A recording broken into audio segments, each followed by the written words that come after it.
Waalaikumsalam warahmatullahi wabarakatuh. Selamat siang anak-anak. Selamat siang, Bu. Bagaimana kabarnya hari ini? Alhamdulillah baik. Baik, alangkah baiknya sebelum mulai materi pelajaran hari ini, kita berdoa bersama-sama. Berdoa mulai. Bismillahirrahmanirrahim. Raditu billahi rabban wa bil islami dinan wa bi Muhammadin nabiyyan wa rasulah. Rabbi zidni ilma warzuqni fahma wa alhiqni bis-sholihin. Amin. Alhamdulillah. Semoga pembelajaran kita hari ini berjalan dengan lancar. Amin. Sebelum itu, Ibu akan mengabsen kehadiran kalian hari ini.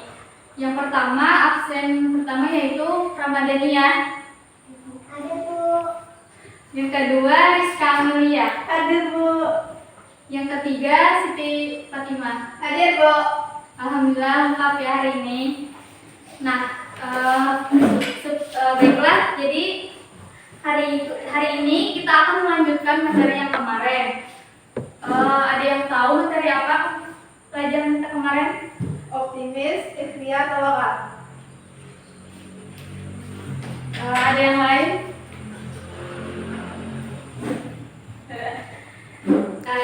Baik, jadi materi kemarin kita mempelajari yaitu menatap masa depan dengan ikhtiar, sabar, dan tawakal. Nah, jadi anak-anak, kita hari ini mempelajari materi tentang bab 3 yaitu mengasah pribadi yang unggul dengan jujur, santun, dan malu. Nah, baiklah, di sini Ibu akan membacakan tujuan kita mempelajari bab 3 tersebut. Nah, yaitu dengan setelah mengikuti proses pembelajaran peserta didik itu diharapkan dapat yang pertama itu menjelaskan pengertian jujur yaitu dengan benar. Terus yang kedua menyebutkan dalil nakli tentang jujur dengan benar. Terus yang ketiga menjelaskan pengertian santun dengan benar.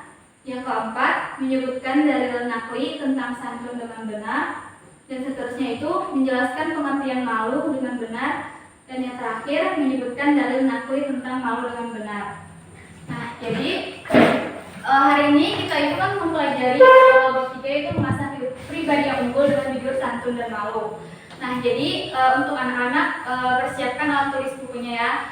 Karena kalau misalnya bulan pian misalnya hari ini misalnya materinya apa, jadi bisa gitu dicek di bukunya bahwasanya Pempian ada menulis materi tentang mengasah pribadi yang unggul dengan jujur, santun, dan malu. Siap. Langsunglah yaitu materi jujur. Nah, Pempian tahulah apa artinya jujur? Rizka tahu?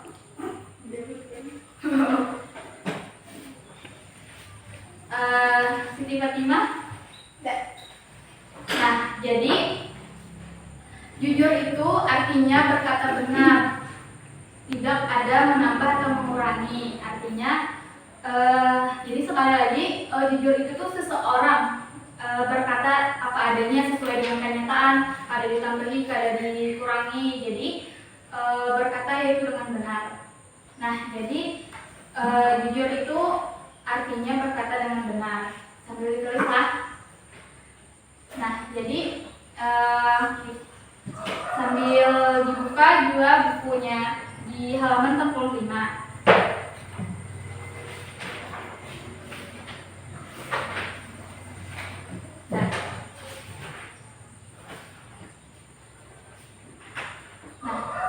Pernahkah kalian itu melihat orang yang sedang melakukan transaksi jual beli?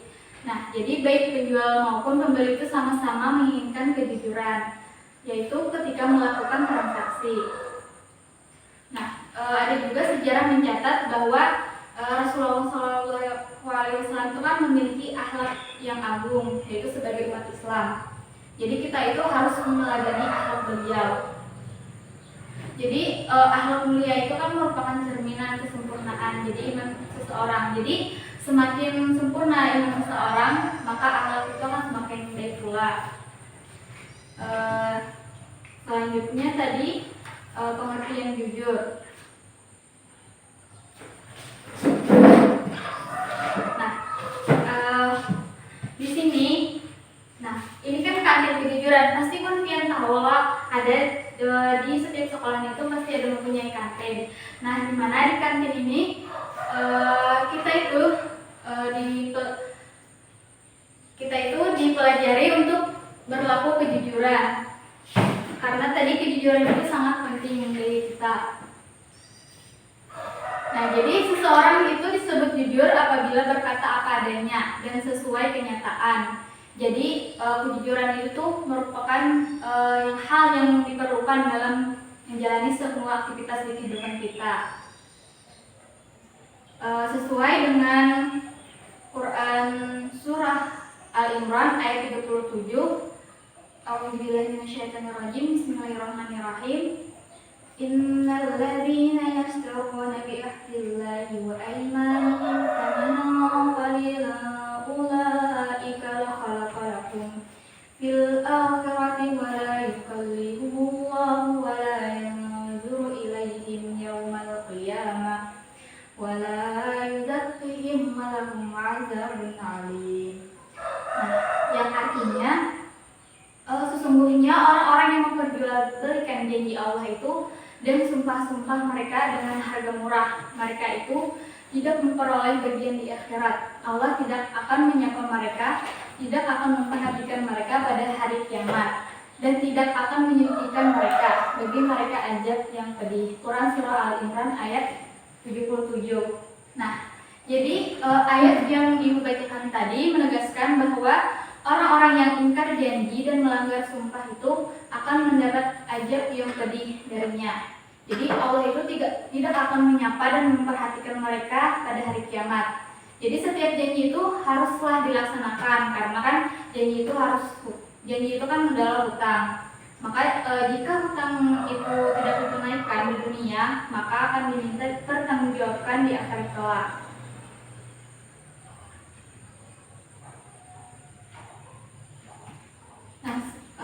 Selanjutnya jujur itu terdapat pada Quran surah Al-Ahzab ayat 70. Bismillahirrahmanirrahim. Ya ayyuhalladzina amanu taqullaha wa qulu qawlan syadida. Nah, yang artinya ya ayyuhalladzi, yaitu wahai orang-orang yang beriman. Ittaqullah, yang artinya bertakwalah. Wa qulu qawlan syadidan, dan berkatalah dengan perkataan yang baik. Nah, jadi ayat tersebut menegaskan kita bahwasanya kita itu harus bertakwa kepada Allah dan juga berkata dengan perbuatan yang baik, yang artinya dengan kata-kata yang jujur tadi, yaitu berkata apa adanya tanpa melebih-lebihkan. Itu pengertian dari kata jujur tadi. Jadi terus bismillah jujur. Tadi bab yang pertama yaitu jujur. Nah, jujur itu berkata dengan benar.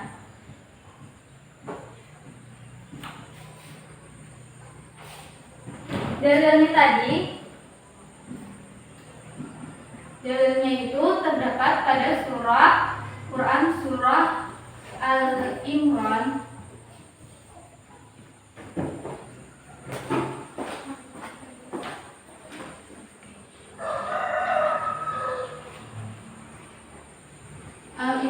ayat 77. Ayat 77 dan Quran surah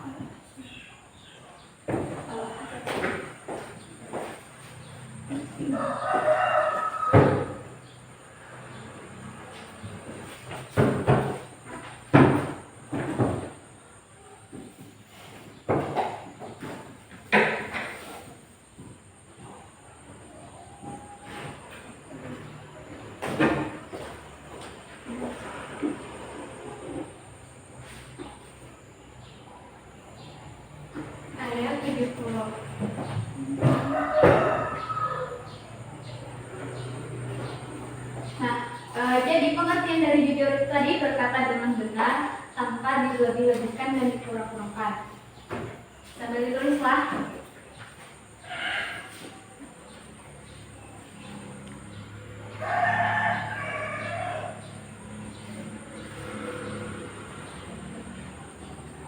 Nah, selanjutnya itu manfaat dari kita berperilaku sikap jujur.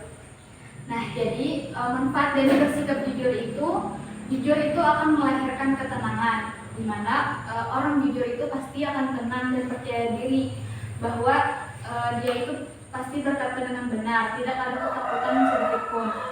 Bahkan misalnya sebaliknya, bila orang yang pembohong pasti dia akan merasa gelisah dan takut kebohongannya itu akan terbongkar. Jadi hidupnya itu pasti kada tenang bila misalnya ia kada jujur. Jadi alangkah baiknya kita itu berkata dengan jujur. Terus manfaat yang kedua tadi, orang jujur itu akan dicintai oleh manusia, karena kan sudah menjadi tabiat kan bahwa setiap manusia itu kan menyukai kejujuran. Jadi tanpa memandang suku, agama, dan ras. Jadi orang yang jujur itu pasti disukai semua manusia. Selanjutnya, manfaatnya itu jujur itu akan mendatangkan keberkahan dari Allah Subhanahu wa taala. Jadi setiap rezeki yang didapatkan dengan jujur akan mendapatkan berkah dari Allah Subhanahu wa taala.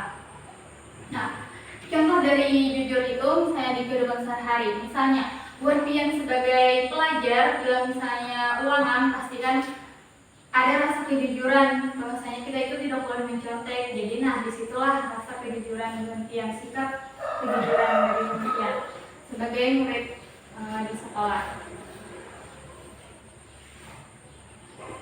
Nah, materi yang kedua itu adanya santun. Jadi santun itu berkata lemah lembut. Jadi bertingkah laku itu halus dan baik. Jadi kesantunan seseorang itu kan dilihat dari tingkah lakunya, ucapannya. Jadi ucapannya itu lemah lembut. Jadi dapat disimpulkan santun itu mencakup dua hal, yaitu yakni santun dalam ucapan dan santun dalam perbuatan. Jadi Allah Subhanahu wa taala itu mencintai sikap santun sebagaimana tertuang dalam hadis. Bismillahirrahmanirrahim. An Ibni Abbas an-Nabiy sallallahu alaihi wasallam qala sajju asrihi inna fika khaslataini yuhibbuhumullahu al-hilma wal haya. Yang artinya dari Ibnu Abbas bahwa Nabi sallallahu alaihi wasallam itu bersabda kepada Al-Asyad Al-Asri. Jadi sesungguhnya dalam dirimu itu terdapat dua sikap yang dicintai oleh Allah, yaitu sifat santun dan malu. Hadis riwayat Ibnu Majah. Nah, sebelum itu istilah santun.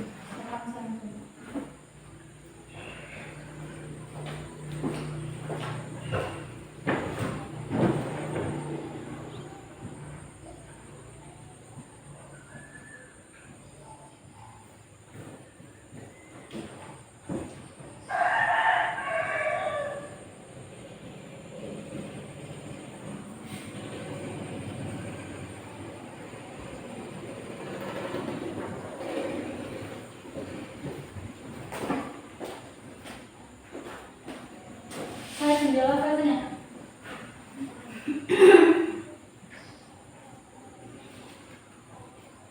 Berkata lemah lembut serta bertingkah polos serta bercinta.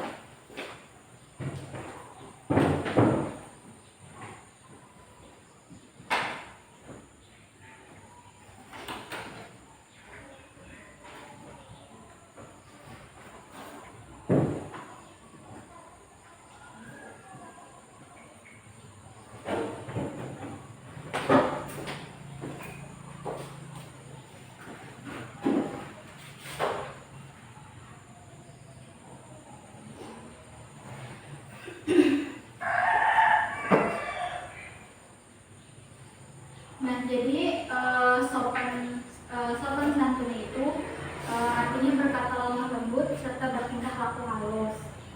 Nah, jadi sopan santun itu menjadi sangat penting itu dalam pergaulan kita dalam kehidupan sehari-hari. Jadi kita itu pasti akan dihargai dan dihormati orang lain bila misalnya kita berperilaku dengan sopan santun. Sebaliknya bila misalnya kita berperilaku tidak sopan, maka orang lain itu tidak akan menghargai kita. Jadi misalnya nih pergaulan sesama berpian, sesama pelajar di sekolah, pasti kan harmonis dalam berpian berkata dengan santun. Misalnya nih, ketika misalnya di berpian bertemu, pasti kan menyapa teman-temannya kan dengan misalnya bisa Assalamualaikum atau sambil tersenyum. Nah itu termasuk dalam santun juga. Bisa juga dengan menghormati kakak kelas, misalnya menyayangi di kelas, jadi jangan dibawa ke kantin gitu. Nah, jadi sopan santun itu juga terhadap sesama teman, sesama guru juga bisa. Misalnya jadi apalagi kan guru itu artinya guru kalian yang mengajar, jadi kita haruslah patuh ataupun sopan. Apalagi yang ketiga itu santunnya kepada orang tua, jadi kita tuh tidak boleh lah berkata kasar, jadi harus menyayangi, jadi hormat kepada orang tua.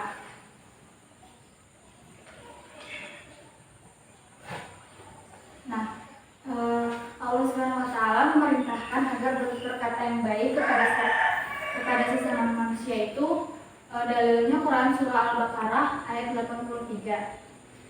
Ada di bukunya. Halaman 56.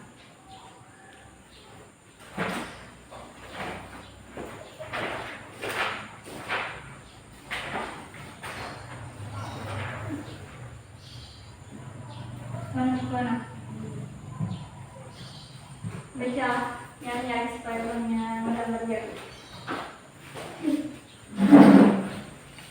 أعوذ بالله من الشيطان الرجيم بسم الله الرحمن الرحيم وإذ أخذنا ميثاق بني إسرائيل لا تعبدون إلا الله وبالوالدين إحسانا وذي القربى واليتامى والمساكين وقولوا للناس حسنا وأقيموا الصلاة وأتوا الزكاة ثم توليتم إلا قليلا منكم فأنتم معرضون صدق الله العظيم. Nah, jadi melalui ayat tersebut Allah SWT memerintahkan kepada kita untuk bertutur kata yang baik kepada manusia, teman, kerabat, keluarga, atau bapak dan ibu guru. Jadi kita itu haruslah berkata dengan santun atau diperlakukan dengan baik. Jadi tutur dan kata kita itu harus lembut, halus, jadi tidak boleh kasar. Nah, jadi dengan kita berkata santun tersebut, maka kita pasti akan dihormati orang lain.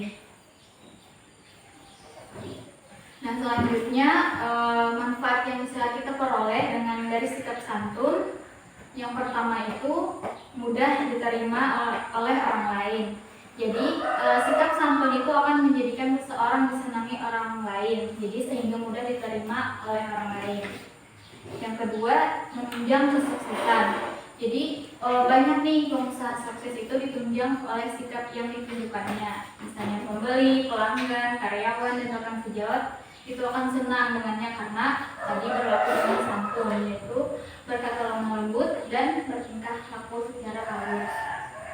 Jadi pasti nih relasinya atau temannya itu pasti banyak karena tadi si orang tersebut itu berlaku dengan lembut, bertingkah laku dengan baik. Jadi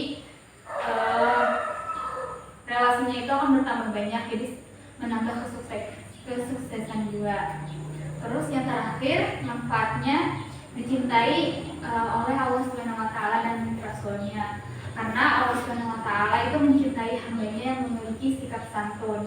Jadi Rasulullah SAW juga demikian, bahwa beliau juga memiliki sikap lembut dan santun yang luar biasa. Karena kan kita sudah tahu bahwasanya sikap dan perilaku Rasulullah itu sangatlah lemah dan santun yang luar biasa.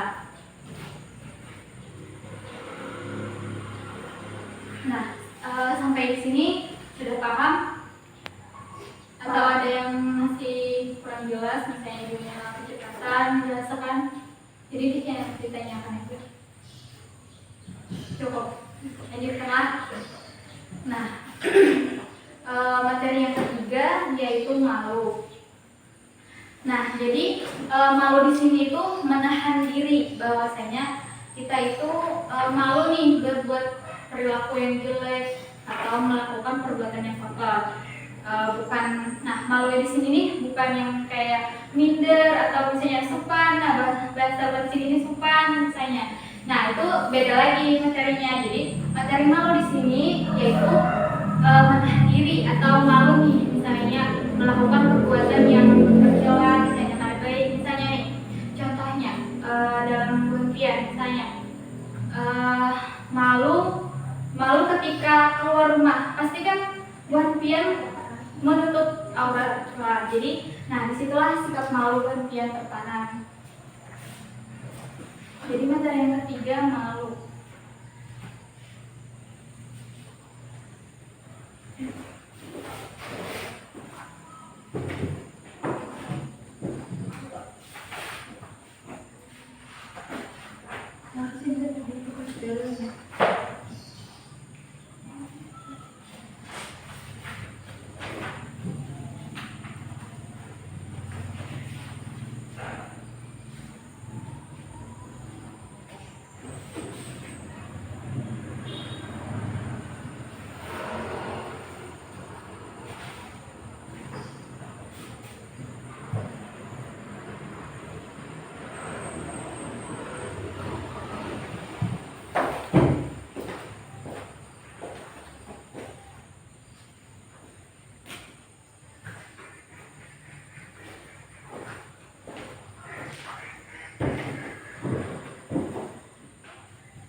Sekali lagi pengertian dari malu di sini yaitu menahan diri dari perbuatan jelek, kotor, tercela dan hina. Jadi malunya itu bukan dari yang kayak minder atau misalnya bahasa yang sekarang apa ya? Gengsi misalnya atau pokoknya kayak malu atau minder lah.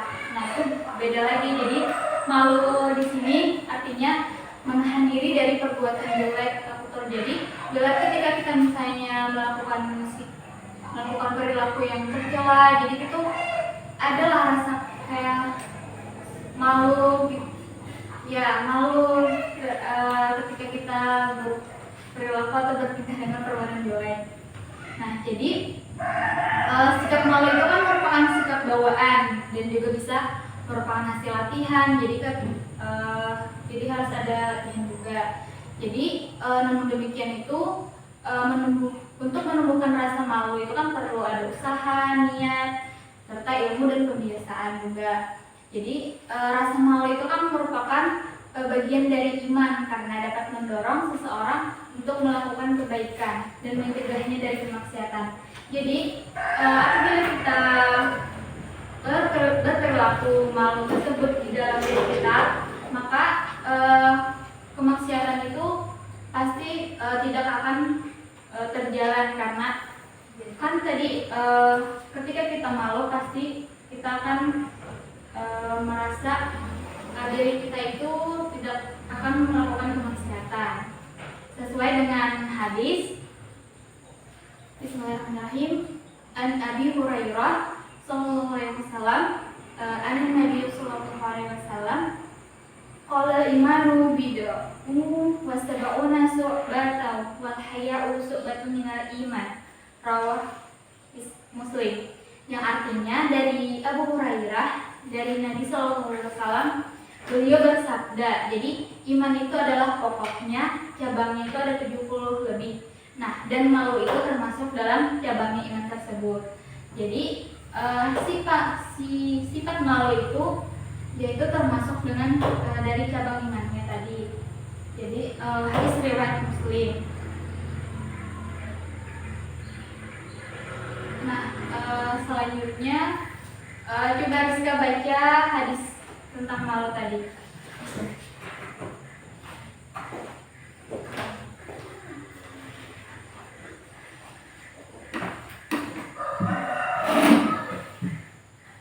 Nih, dan artinya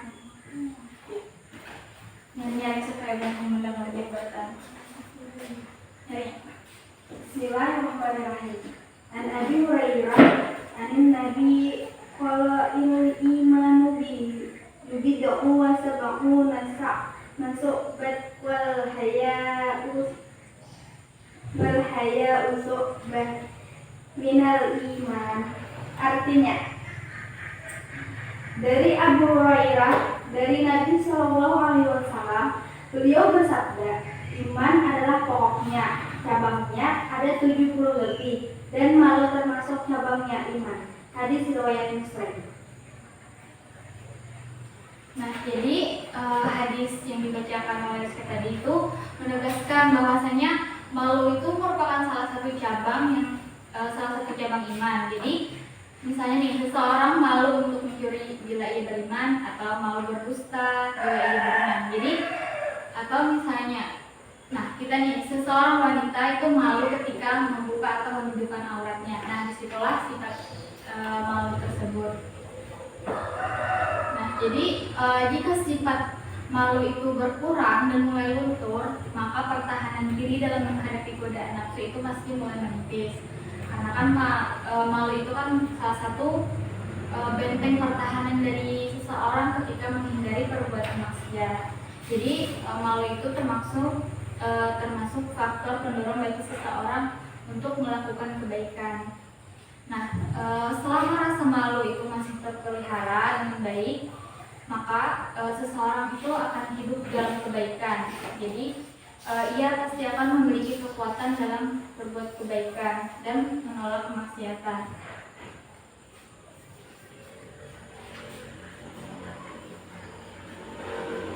Nih, contohnya nih, ibu sampaikan lagi, karena misalnya seorang pria dan wanita itu akan berpakaian menutup aurat, karena kan menjaga harga diri dan kehormatannya. Jadi mereka itu pasti akan terhindar dari perbuatan dosa dan maksiat, karena tadi ada rasa malu di dalam dirinya. Jadi ya sopan, ya misalnya sukan, ya misalnya kalau kerudung membuka aurat. Nah, jadi pasti ya, jadi terhindar karena kita itu dapat menjaga harga diri dan kehormatan. Nah, sebaliknya misalnya di dalam diri kita itu tidak ada rasa malu, jadi maka pasti hidupnya itu dalam keburukan. Jadi misalnya hilang rasa malunya, maka hilang pula kepribadiannya sebagai seorang muslim. Jadi pasti ia akan terbiasa tuh berbuat dosa, karena bisa baik sembunyi-sembunyi maupun terang-terangan.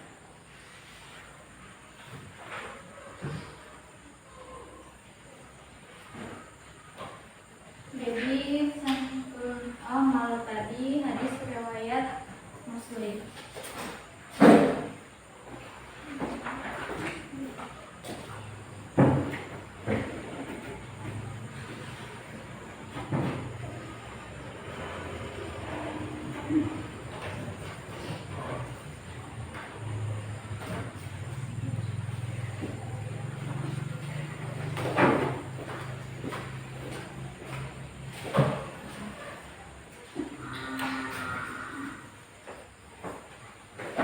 Selanjutnya, manfaat dari sifat malu itu diantaranya yang pertama, mencegah dari perbuatan tercela. Nah, ketika seseorang yang memiliki sifat malu itu pasti akan berusaha sekuat tenaga menghindari perbuatan tercela, karena ia takut kepada Allah Subhanahu wa Ta'ala. Jadi manfaat dari sifat malu tadi mencegah dari perbuatan tercela. Yang kedua, mendorong berbuat kebaikan. Jadi ketika rasa malu kepada Allah Subhanahu wa taala akan mendorong seseorang itu berbuat kebaikan, karena ia tahu bahwa setiap perbuatan manusia itu akan dibalas oleh Allah Subhanahu wa taala di akhirat kelak. Manfaat yang ketiga, mengantarkan seseorang itu menuju jalan yang diridai Allah Subhanahu wa taala. Jadi orang-orang yang memiliki rasa malu itu akan senantiasa melaksanakan perintah Allah Subhanahu wa taala dan menjauhi larangannya.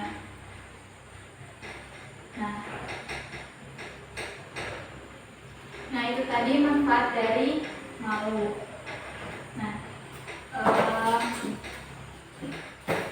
Jadi sekali lagi bahwasanya materi kita pada bab 3 hari ini yaitu mengasah pribadi yang unggul dengan jujur, santun, dan malu.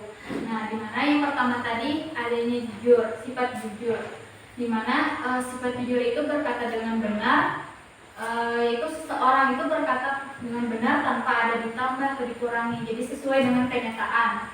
Nah, itu tadi dengan sifat jujur. Yang kedua ada sifat santun, yaitu berkata lemah lembut serta bertingkah halus, yaitu santun. Santun itu tadi ada dua, yaitu berkata dan bertingkah laku. Jadi kita itu disuruh untuk berkata lemah lembut serta bertingkah laku dengan halus kepada sesama teman, guru, orang tua, dan tetangga. Jadi semua lingkup manusia itu tercakup dari sifat santun tadi. Terus yang ketiga, yang terakhir, yaitu malu, yaitu menahan diri dari perbuatan jelek. Yang artinya tadi malu tadi kan bukan dari minder, yaitu ketika kita melakukan hal yang tercela tadi kita merasa malu. Jadi kita bisa terhindar dari kemaksiatan tadi. Nah, itu tadi materi kita hari ini.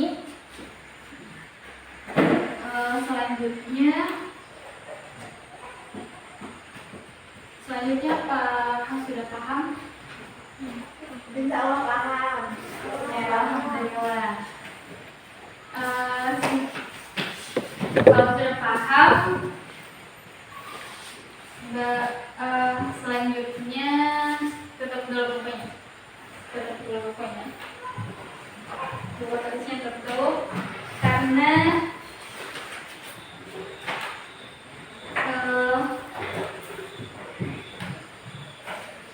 sudah ditutup.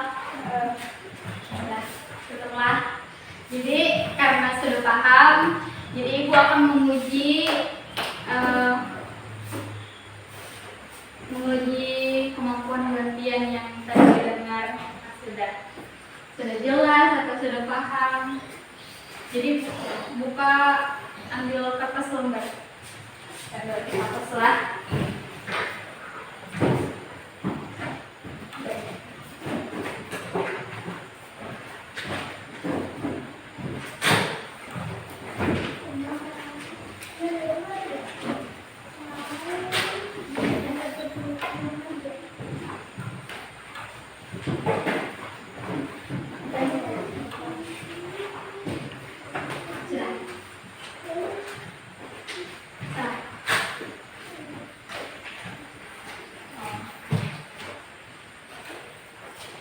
Sudah.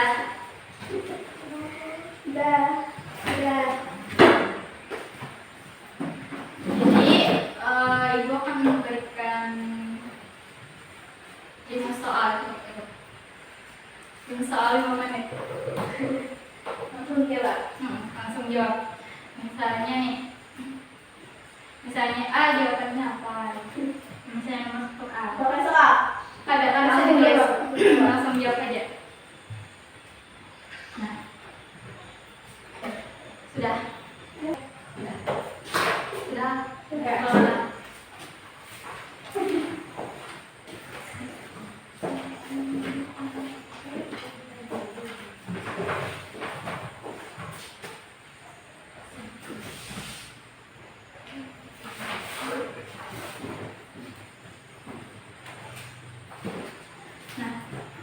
Jadi materi kita hari ini tadi tadi, yaitu mengasah pribadi yang unggul dengan jujur, santun, dan malu.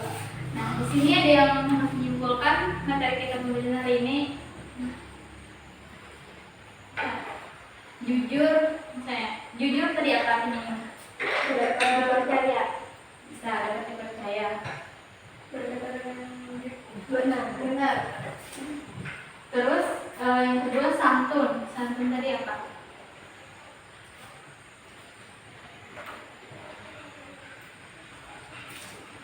Nah, jadi santun itu berkata lemah lembut dan bertindak secara halus tadi, misalnya kepada teman, sesama teman, orang tua. Jadi kita tuh harus berkata lemah lembut. Terus yang materi ketiga malu. Menahan diri dari perbuatan jelek. Bisa karena malu tadi ketika kita melakukan misalnya maksiat, kita mesti malu. Jadi terhindarlah dari perbuatan maksiat, karena malu tadi kan menghindari perbuatan dari perbuatan jelek.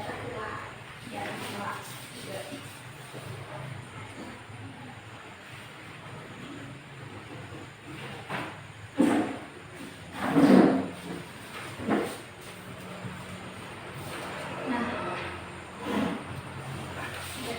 Baiklah, jadi dengan mempelajari materi tadi, jadi Ibu harap kalian itu dapat mengaplikasikannya dengan di kehidupan sehari-hari. Ya, jadi sudah paham ya materi kita hari ini tadi tentang jujur, santun, dan malu? Insyaallah paham. Alhamdulillah. Nah, jadi kalau sudah paham, jadi Ibu akhiri dulu pembelajaran kita kali ini. Jadi jangan lupa untuk belajar dan buka lagi lah LKS-nya atau buku catatannya. Jadi karena materi selanjutnya itu kita akan membahas tentang materi hakikah dan korban. Nah, jadi untuk mengakhiri pembelajaran kita pada hari ini, marilah kita sama-sama berdoa. Jadi semoga pembelajaran yang kita pelajari hari ini dapat bermanfaat. Jadi berdoa dimulai. Bismillahirrahmanirrahim. Allahumma arinal haqqa haqqan warzuqna ittiba'ah wa arinal batila batila warzuqna tinaba birahmatika ya arhamar rahimin. Amin. Wassalamualaikum warahmatullahi wabarakatuh.